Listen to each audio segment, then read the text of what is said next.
قال فرمایل هذا صراط امداد لار علی ما پوری مستقیم نیغا ان عبادی بشک کم زما بندگان دي ليس لك عليهم نشته دستا پاغوی باندې سلطان سغلبه الا من اتبعك مگر سوق چې پیروي کړستان الغاوین د گمراهانو وان جهنم او بشک دوزخ لموعدهم اجمعين زيد وعدي دي ټول لها 7 ابواب دي وي دروازې دي لكل باب هر دروازې لپاره منهم د دوینا جزء مقسومه برخه جدا کړی شوی حضرت آدم على نبينا وعليه الصلاة والسلام د تخلیق او د انسان د پیدایش ابتدایي مراحل د خپل د توحید دلیل په تور باندې ذکر فرمایي چې الله سبحانه وتعالى چې کله د حضرت آدم علیه السلام تخلیق فرمایل ملائکه ته حکم شو چې دته سجده وکړي ټول سجده وکړه سوا د ابلیس او دغه غرور او تکبر د وجه نه دي راندې درگاه شو جنت نه وېستل شو او تر قیامت پورې د الله تبارک وتعالى نه د مهلت غوښتو چې ماته د مهلت راکړي شي چې زه اولاد آدم گمراه کم او بیلاری کم د شیطان مردود دعا قبول شو دته مهلت ورکړي شو او د الله جل شانه په وړاندې قسم وکړو چې زبا ضرور بالضرور ستا بندگان دا به بیلاری کوما ټول سوا د هغه مخصوص افرادونه چې کوم تازان د لپاره خاص کړي مخلص بندگانو نه سوا نو ټول چې هغه بیلاری کوم الله تبارک وتعالى او جواب کې فرمایي چې هغه نه آیت مبارکو کې ذکر دی چې الله جل شانه ته فرمایي چې دا زما نه غلاره ده صراط مستقیم دی او چې کوم زما مخلص بندگان دي مخصوص بندگان دي هغه باندې ته غلبه نشي موندلی سوا د هغه چانه چې کوم خلک ستا پیروي کوي او گمراه شي او به دغه گمراه خلکو ټکانه چې دغه جهنم دی د ټول او دغه جهنم وو دروازې او هر یو دروازه هغه جدا جدا ده د جهنم چې کوم وو طبقات دي هغه د ګناهونو په مناسبت سره د کفر د شرک د نفاق او دغه شانتي نور چې کوم ګناهونه دي بدکاری دي دغه مناسبت سره دغه مختلف دروازې دي نو فرمایي قال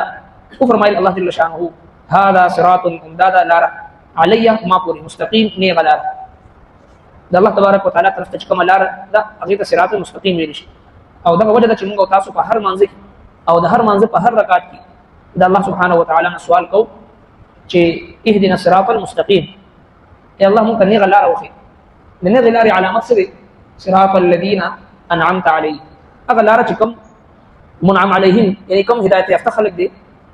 دا غوي لار چې کوم خلق باندې الله جل شانه انعام شوی دي اغه لار غير المغضوب عليهم ندعو کسانو لار چې کوم خلق باندې د الله جل شانه غضب شوی دي ولا الضالين ولا الگمراهان ودا صراط المستقيم دومره مهمه لار ده چې په هر مانځ کې او د هر مانځ په هر رکعت کې د الله تبارک وتعالى نه موږ دا غواړو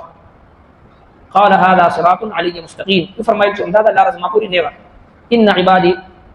بشک کوم زما بندگان دي ليس لك عليهم نشته د اساس په وای باندې سلطان غلبه الا من اتبعك مگر څوک چې پیروي کوي ستا من الغاوین د گمراهانو نه ان عبادي کوم زما بندگان دي الله خاص بندگان دا اوس علامات دي قران مجید کې ذکر زي الله تبارك وتعالى ذکر کړی الله خاص بندگان هغه د حقوق الله خیال ساتي د حقوق العباد خیال ساتي او د شپې چې کوم وخت خلق ودی ډیره پاسي عبادتونه کوي منځونه کوي د الله تبارک وتعالى نه دعاګانې غواړي او دغه شانتي فساق او فجار فاسق او فاجر جاهلان خلق سره تکرار نه کوي او دغه شانتي لا یعنی کارون پوری نه خلی د سوره فرقان په اخري رکوع کې تقریبا 14 ول صفات د عباد الرحمن ذکر دي چې کوم د رحمان خاص بندگان دي چې دغه خاص بندگانو باندې شیطان غلبه نشي راتلی او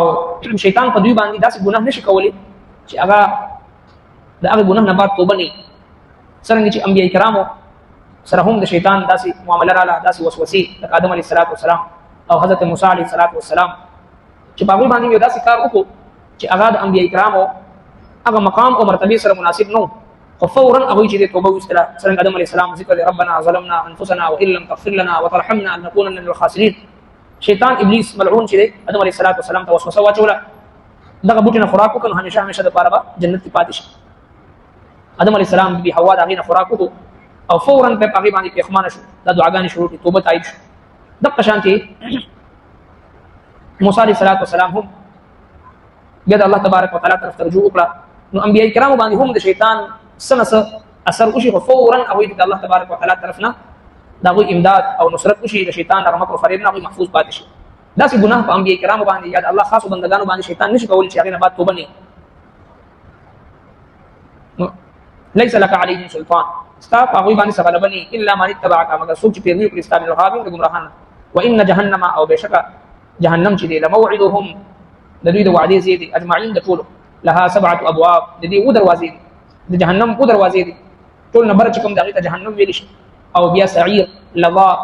حطما سقر جحيم هاويه دا و تبقید جهنم دي چې باقي کې د ټول لاندې ان المنافقين في الدرك الاسفل من النار د ټول لاندې طبقه کې دي منافقین او بیا مشرکین د ستورو پجاری د نور او د سپوږمۍ عبادت کوونکي بت پرست او بیا مجوسیان او بیا يهوديان او بیا عیسایان او د ټول نمبر چې کوم جهنم دی باقي هغه مسلمانان چې کوم د ګناه کبیره په حالت کې هغه ته مرګ راغلی وي د ګناه کبیره په حالت کې هغه پر هغه جهنم کې الله تبارک وتعالى المتصفل حفاظت فرمایي جهنم نو لكل باب منهم لها 7 ابواب دي و دروازې د جهنم لكل باب او د هر دروازې لپاره منهم د دوینا جزء مقسوم برخه دې جدا کړی شي یعنی په هر دروازه باندې مخصوص خلک داخلي دا بت پرست دي دا مجوسیان دي دا يهوديان دي دا عیسایان دي او دا منافقین دي او دا د زناکارو شرابيانو بدکارو خلکو چې کوم بغیر توبې نه دنیا نه تلي لكل باب منهم جزء مقسوم هر یو لپاره جدا جدا دروازې هغه معلومه دي